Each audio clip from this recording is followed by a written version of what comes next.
Hello, Roam Mithril here once again. My sincere thanks to everyone over the last few days for your patience and for your well wishes. It truly has meant a lot to me. But thankfully the air conditioning is fixed again, and thank God's Mum is out of the hospital, she's doing fine, so that is very, very good news on my part. And so, yeah, I think it's about time to get something a little more progress-shaped going. So, yeah, let's go ahead and load our last saved game. Let's just ignore that failed attempt there, and load game result.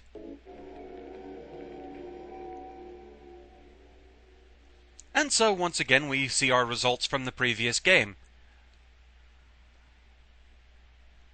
So, why did I bother loading that up? Well, now, new game is highlighted in gold. But before we go with that, let's take a quick look at the options screen. Because now, we have extra options. Let's see, we have weapon control, set weapon stance type, normal, or switch. I'm actually not really sure what that means. Anyone who actually does know, feel free to write in. I'd kind of like clarification on that one. I'll leave it to normal for now. You have map option, selecting whether or not the map starts zoomed in or zoomed out. We have blood color. You can have normal red blood, green, violet, or black.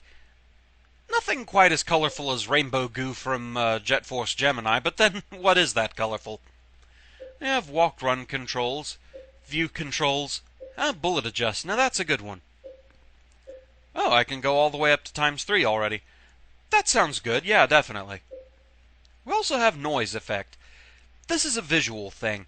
With noise effect on, the images are a little bit faded. It gives it a little more of a cinematic feel, kind of.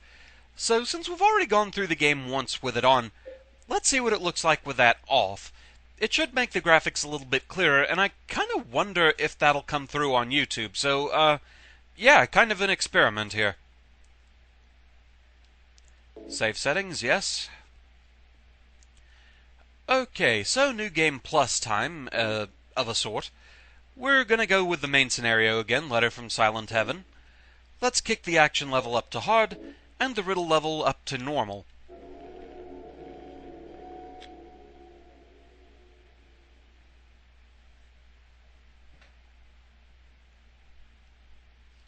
So yeah, I'm not going to be recording the full game again, and thank goodness you can skip cutscenes. Alright. So yeah, let's get out of here. No cutscenes. And just a silly thing I want to show here.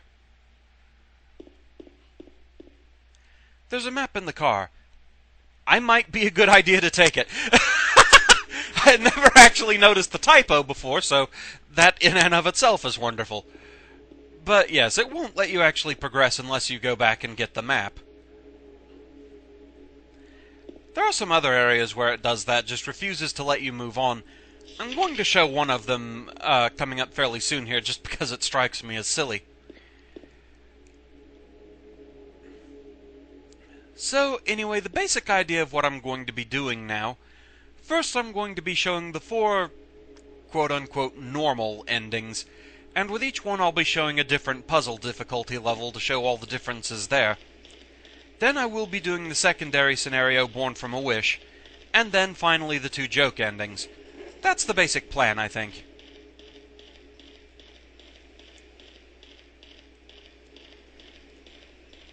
So yeah, I'm playing on hard mode now. Beyond just the expected thing of it starting to really spam enemies, making them more durable, making them do more damage, things like that, it also makes James a bit of a klutz. He now face plants into walls if you run into them, and his weapon can bounce off walls too. Now there is one area where I believe this will come into play in a positive way, from what I've been told, and so I'll have to try demonstrating that, but that's a lot closer to the end of the game. But we can maybe show off the faceplant here. Yeah, that can get annoying sometimes. There are also some special items to show off. I have one of them unlocked at least. It's also worth noting, no matter what way you go in the cemetery here, it will force you to run into Angela. There's no ignoring her. Unless, of course, you just skip the cutscene like that.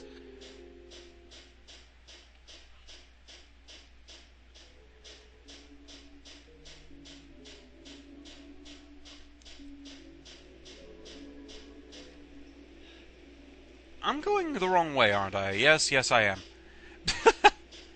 Been through the game once and it's still really easy to get turned around. Thank you, camera.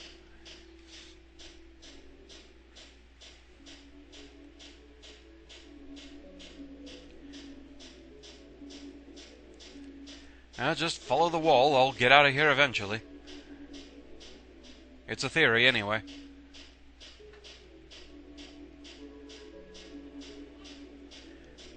I am continuing to record because the item I was talking about, we're pretty close to it, actually. There we go.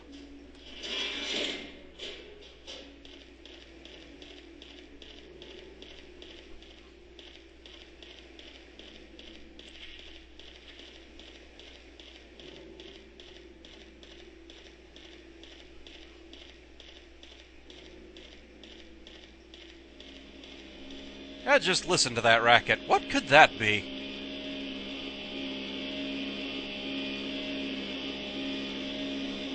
We have ourselves a chainsaw. Unlike the first game, you don't have to gas this one up. Unfortunately, unlike the first game, this one won't do damage just by revving it up and walking into something. Once you go into the action stance, you rev it up. It also doesn't help that, like, in the words of Rosetta, it looks like James does not have any control over this thing whatsoever once he revs it up. Tighten that grip, Nancy. Yeah, if you haven't seen Rosetta's weapon reviews as hosted on Fungo's channel, definitely go check them out, they're fun. So as you notice, once you drop the ready stance, the chainsaw automatically powers down, meaning every time you want to attack with this thing, you have to rev it up again. This also counts being hit by enemies, so it has a horrible recovery time. Granted, it is a powerful weapon.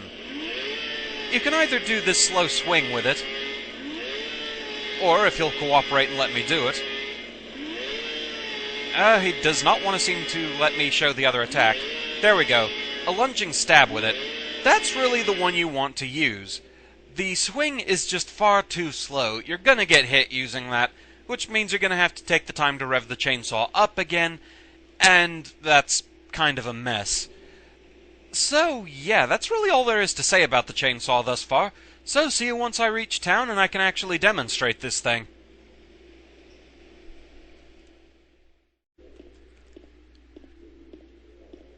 Okay, so time to have our shadow in the distance encounter here. There's our friend. If we just try and continue on past it, though. That shadow just now bothers me. What was that? Yeah, abandoned town, creepy shadow. Checking it out seems like a great plan to me.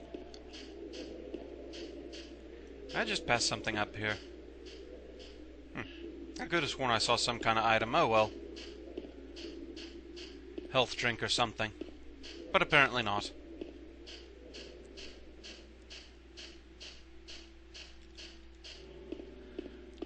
Also, rather interestingly, this way is tied up with police tape that we can't get past. You have a freaking chainsaw, James. I hate to tell you.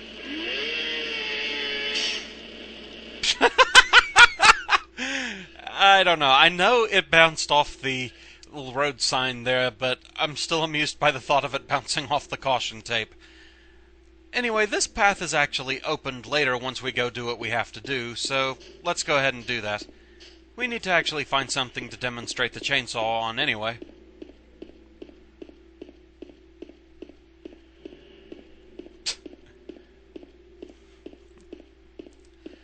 Armored police tape. What won't they think of next?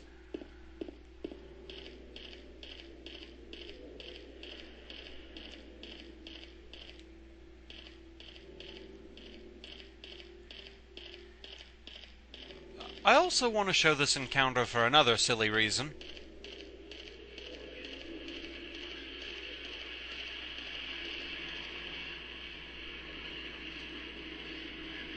once we actually get in, it automatically equips us with the plank again, despite already having had a chainsaw.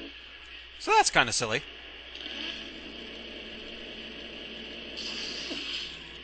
Yeah, that's the problem with this thing. Is it dead? And we're back to the plank again, and we're back to the chainsaw again.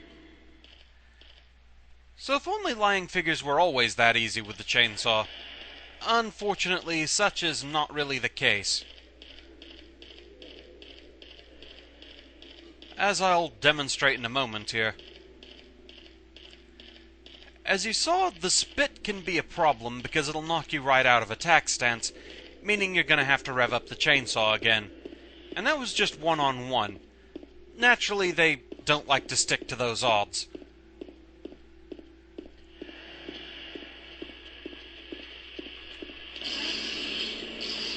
They also like to spit a lot faster on hard mode. Okay, that one actually let me take care of it fairly well. Normally the problem is the lying figures like to crawl away so quickly that you don't really have time to finish them off, but amazingly they're being highly cooperative this time. The lying figures will do anything to make a liar out of me. Obviously, due to the range of the chainsaw, things like creepers, the chainsaw just is not going to help you with them. But normally, like I said, the lying figure, unless you can get just the amazing hit that I guess I got on them that time, once they hit the ground, they'll immediately crawl away. This seems to be really bad over in the apartment complex, because my gods, they spam these things like crazy. I think the second floor hallway there... Yeah, good, run into the gate there, James, awesome. I want to say the second floor hallway in the apartment complex, they actually cram like 5 or 6 lying figures, a couple of mannequins, and a creeper in that one hallway. A fun time will be had by all, I'm sure.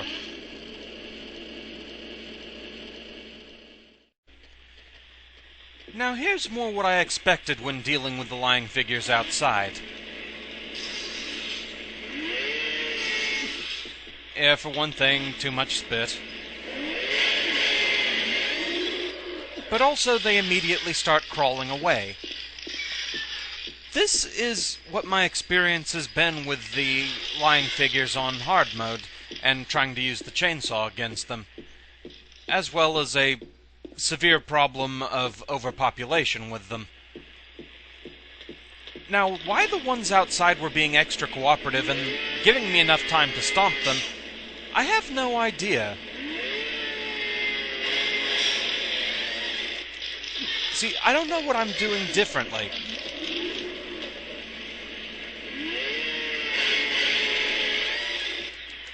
But immediately crawls away and usually hits me on the way. Now, once I've knocked one down once, if I hit it again when it gets back up, that's usually enough to finish it off. But it certainly takes a while waiting for them to decide to get back up. So, yeah, lying figures are highly annoying. And of course the chainsaw won't aim down, so I can just finish it that way. But good enough. But yeah, this gets problematic in a hurry.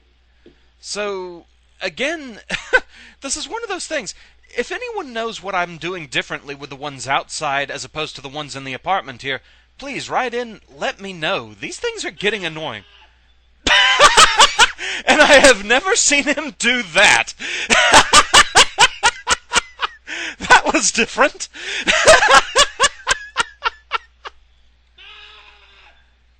Charming.